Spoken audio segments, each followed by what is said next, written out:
Gaslighting. Ano ba to, and how do you stand up to someone who tries to do this to you? Pag-usapan natin yan in this new Trying Hard podcast episode.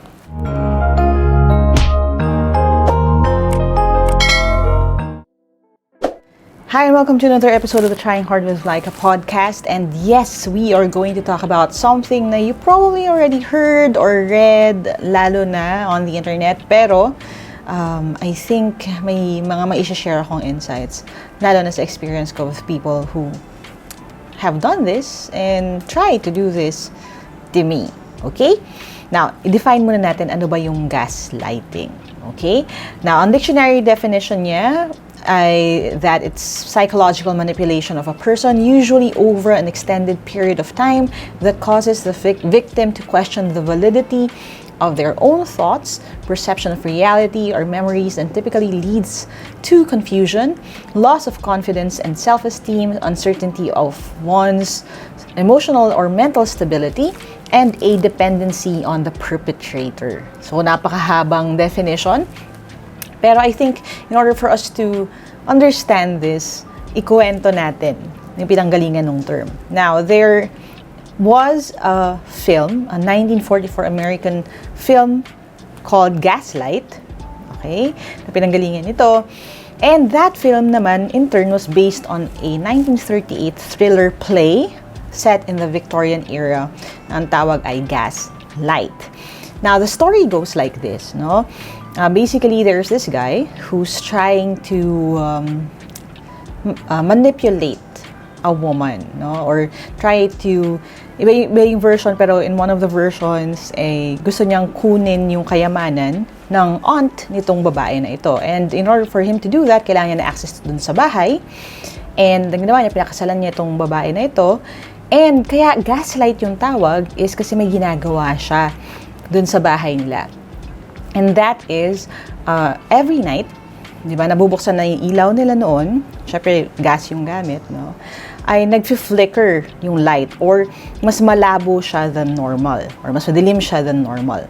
Pero every time this woman would tell him na, yung ilaw natin madilim or hindi siya masyadong bright or nag-flicker siya, ide-deny nitong guy na ganon. So, nagbabasa pa rin siya as if malinaw yung ilaw. Sinasabi niya na hindi naman totoo yung nakikita or napapansin ng babae na yan. And over time, of course, dahil the wife or the woman started thinking na, wait lang, may mali ba sa akin? Sa akin ba yung mali? Kasi ako lang yung nakakakita na lumalabo yung ilaw. Ako lang nakikita na there's a problem with the gaslight or yung ating bahay. And it eventually drove her, sabihin natin, to the point of madness, no? So, if you look at that, actually, ang definition ko ng gaslighting, very simple. It's this: people denying the existence of something that's very real and very clear to you. When you talk to someone who is trying to gaslight you, ang ginagawa lang nila is, ito yung nilalatag mo, ito yung totoo, pero dinedeny nila, binabaliktad nila. If you ever encounter someone na when you're telling them, oh, you did this, ito yung mali mong ginawa, tapos for some reason, sa dulo ng conversation, biglang kasalanan mo na lahat kasi ginawa nila yon dahil may ginawa ka or may hindi kang ginawa sa kanila.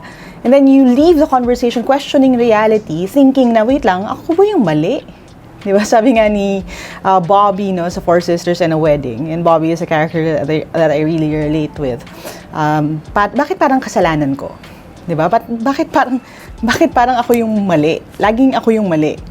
When in fact, it's very clear that someone else did yung first move, struck the first blow or drew first blood. May ibang gumawa ng mali.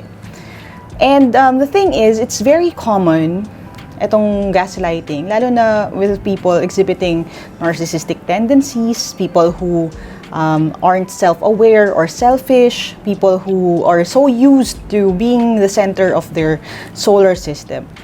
And when this happens, ang nangyayari dun sa victim ng gaslighting, o dun sa tao na ginagaslight, is that they start believing everything na sinasabi nitong person na ito.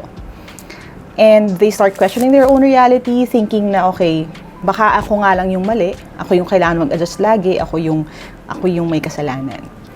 And hindi siya maganda actually for both people. Because the person na nasasanay na siya yung lagi may kasalanan would develop low self-esteem, would find himself or herself believing things na sinasabi sa kanya. And then the person naman na nasasanay na ginagaslight yung iba, or biniblame yung someone else, or try na i-flip yung narrative lagi, hindi siya magbabago kasi nasanay siya na yun yung ginagawa niya buong buhay niya. Now, I did post a video a few weeks ago, I think, about how people talk behind your back and that you can't change them. And in that video, a lot of people are saying na, ay, actually, pamilya ko nga yung gumagawa sa akin yan, relatives ko pa yung gumagawa sa akin yan. And it's heartbreaking, but it's true, no? Nangyayari talaga yan, kahit sa loob ng pamilya. So I think the best thing I could do for now would be to give you some tools that maybe would help you the next time na you encounter this scenario. Now, as someone who, sabihin natin, just fairly recently realized that this was something that was done to me, or actually, parang pattern siya ng behavior, no, ng someone in my life. Ang tagal, sa totoo lang, bago ko na-realize na yun na pala yung ginagawa sa akin. Kasi nga, nakasanayan ko na siya. And I'm grateful that I went through therapy, I went through counseling, and realized that, yun nga, hindi tama yun. Na I need to stand my ground. I need to talk about things as they are. Hold on to my truth. And that is the reason why I felt the need to share this with you. Kasi the sad part is, a lot of people na ginagaslight, hindi nila napapansin na yun yung ginagawa sa kanila. Kasi nakasanayan nila yun. Parang tinanggap na nila yun. Sa case ko, ganun din.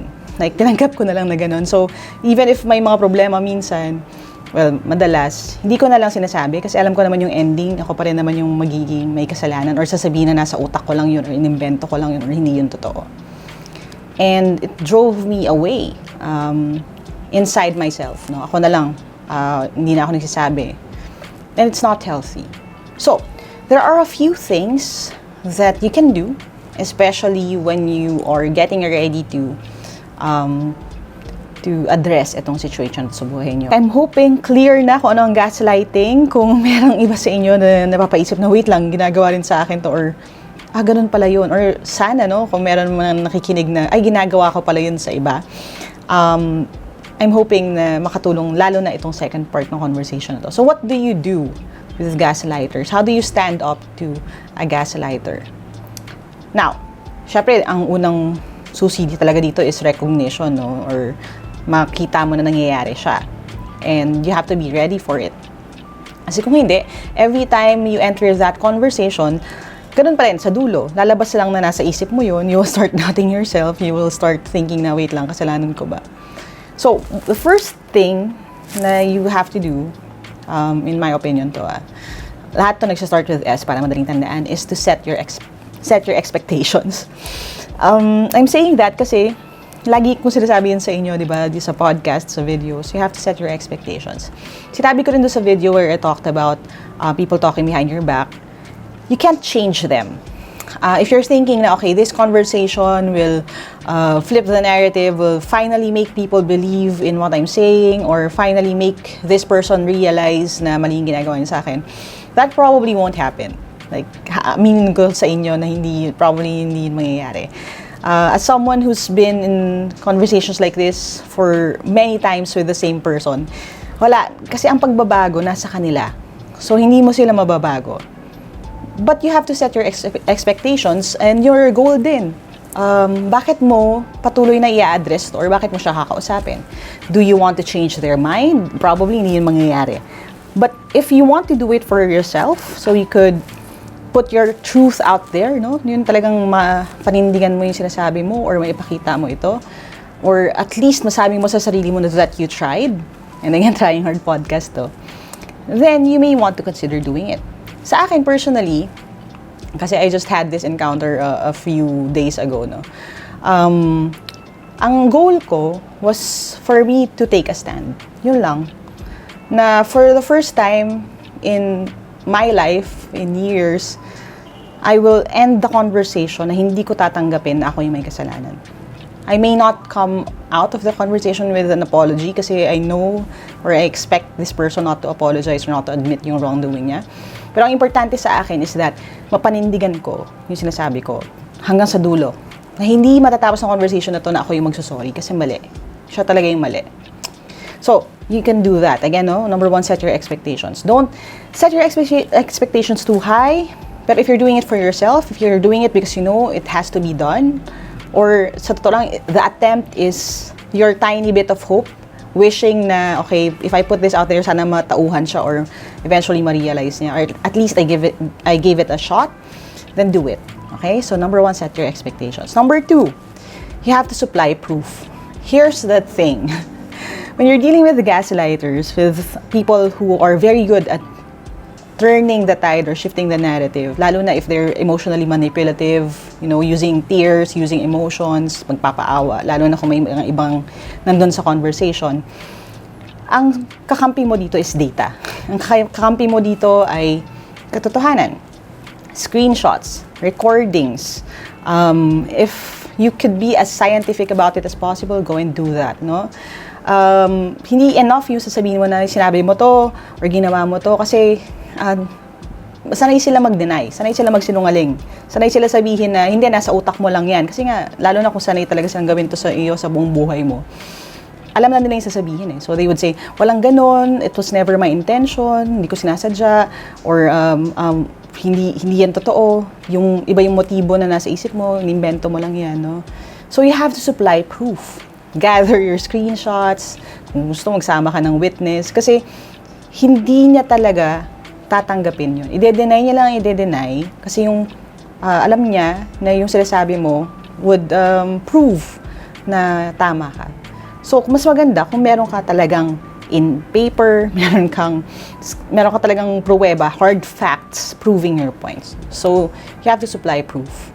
Na kung kulang yung proof mo, lalo na kung may stakes dito, lalo na kung may ibang nanonood, or merong, alam mo na, pagsasama siya ng people in the conversation, actually, I would tell you, wag na lang. Kasi, yun, ang ending pa niyan, di ba, ikaw na naman yung may kasalanan, ikaw na naman yung mali. So, ganun talaga. So, supply proof. Kung wala proof na ma-supply, gather ka muna. Okay? And you have to really make it as clear as possible. A third tip would be to stick to the truth. One of the common na tactics ng people who gaslight people is that they grab the narrative and then they try to control the narrative, or they try to control the conversation.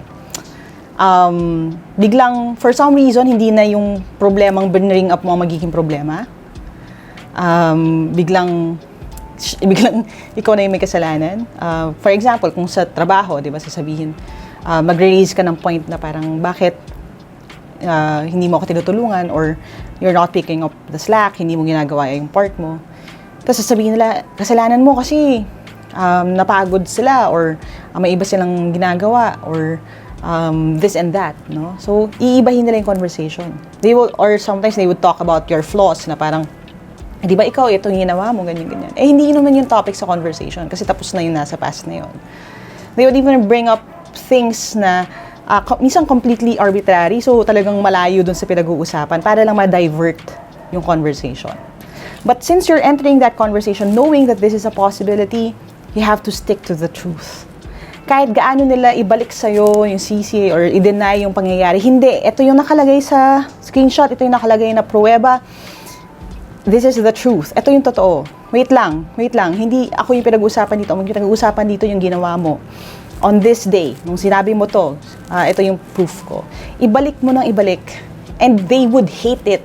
No? Ayaw nila yon kasi sanay nga sila na iniiba yung usapan. No? Mafu-frustrate sila, maiinis, no? Minsan masarap din panoorin yun na mangyari kasi yung desperation ba na ibahin yung topic, pero hindi mo yon bibitawan. Ang analogy ko dun is you're like a dog with a bone. Alam niyo yun, yung kagat-kagat mo yung bone, hindi mo siya i-let go. Kasi if you stick to the truth and make it to the end of the conversation na yun pa rin yung topic, na hindi niya na-manage na i-flip or na ibahin yung sitwasyon, victory na yun for you. The other people may not believe Yung sinasabi mo, that person may never apologize, no? Ganun talaga. Kasi nga, again, nasanayan na yun. But, ang importante, pinanindigan mo yung totoo. Stick to the truth. Kahit anong ibitaw niya palayo, ihilahin mo pabalik. Hindi, ito lang yung pinag-uusapan natin. Ito yung problema. Okay? Now, the fourth piece of advice is this. And I'm not saying you have to do it every time, but when a person refuses to acknowledge anything they did wrong, maybe it's time to din to. Sever that tie. Putulin mo na yung tie mo with that person. And when we're dealing with relatives, no, kasi yun din yung question sa akin before, paano kung nasa loob ka na sa parehong bahay, paano kung relative mo siya? Severing a tie with a relative may be hard to do, no? Hindi mo naman pwedeng i-deny yung existence ng person na yun. But you can definitely put up boundaries, no? Set up boundaries for yourself. And we did talk about that in other podcast episodes na rin naman. Kasi one thing about gaslighters is they use any information around you against you. Any good thing, any normal thing, for some reason, di ba, magiging ugat at ugat pa rin yan ng problema in the future. So, sever that tie. How do you do it surgically then? Sa akin, you have to control the information that this person knows about you. Hindi mo naman kailangan na tarayan mo, no? Every time you see each other, hindi mo siya kailangan layuan. Kasi living your life like that, sayang din naman. So you have to have that freedom for yourself. But every time, siguro na mag-engage ka sa conversation with this person, know that hindi siya katiwa-tiwala. Know that you can't trust them with that information. Limit your interaction pagdating sa deep and personal things. I-assume mo lagi na yung sinasabi, di ba, sa rights natin, everything you say can and will be used against you. Because when you do that, you're able to protect yourself. Now, etong apat na to, no? So, set your expectations, supply proof, stick to the truth, sever that tie. Actually, you can also do it the other way around. Ano ibig sabihin nun? I find that when dealing with narcissists, with manipulative people, with people na, you know, yung gumagawa ng kung anong issues about you or trying to define you in a certain way, hindi natatapos yung problema when you sever your ties with them. Kasi hindi naman sila hinto sa ginagawa nila. So you can also do it the other way around. Sever that tie. Next step, stick to the truth. Whenever you have opportunities to share your story or when people ask, you don't need to talk about them. Just stick to the truth. Always stick to the truth and be ready to, again, yung next step, supply proof. Be smart about it. Gather yung information, just keep it at bay. Hindi mo naman kailangan na i-post, no, publicly. Like, I don't encourage you to do that. But just be ready with your facts so that they can't deny it. And then ang next step, of course, would be to set your expectations. Set your expectations then when it comes to restoring relationships, when it comes to encounters with this person, when it comes to yourself as well. Kasi as someone who, like, again, no, I am very honest with you sa podcasts na to. As someone who has been made to believe that everything wrong in my life was because of me, ang hirap niya mai-unlearn. Ang hirap niyang tanggalin sa sistema. So I want you to do it in reverse as well and set expectations for yourself. Na the next relationship, the next encounter, the next conversation, I can only address yung sarili ko. I can only present myself this way. Hindi ako in charge dun sa response ng ibang tao, sa gagawin ng ibang tao about situations. The best I could do is try to be a better person. And for me, personally, that's what I'm trying to do. I know how painful it is to have people deny the existence of something you truly care about, something that really hurt you deeply, something very real to you, and blame you. So sa akin, I consciously try not to do that with someone else. And it's a long road to healing, I would say. I'm saying this not because I know better, but because I'm still working on it. But in my journey, siguro I'm just walking a few steps ahead of you. Kung ngayon ka pala nagsisimula sa journey mo, hindi ko sinasabing tapos na yun sa akin. I'm actually in the middle of it. But what I could say would be it's very liberating. Masarap sa feeling. So, dun sa latest na encounter ko with this person who always gaslights me, hindi ko masasabi na nanalo ako, or hindi ko masasabi na naintindihan niya yung sinabi ko, or that kinampihan ako ng mga tao around us. Walang ganon. Walang victory to that level. But what I could say would be doing it for me, because I set very realistic expectations. Yung fact lang na natapos yung conversation na hindi ko binitawan yung katotohanan ng ginawa niya sa akin, or yung observations ko about the situation. Hindi ko binitawan, hindi ko let go. Hindi natapos yung conversation na ako na biglang apologize. At naibalik ko yon kahit sa dulo ng conversation na, wait lang, none of this would have happened if you didn't do this. I came out of that happy, fulfilled, and proud of myself.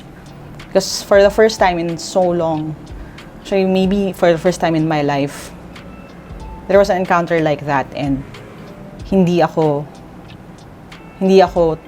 yumuko. Tinapos ko siya for myself. And ang sarap ng feeling na yun. So I want that for you too. Again, no, you don't need...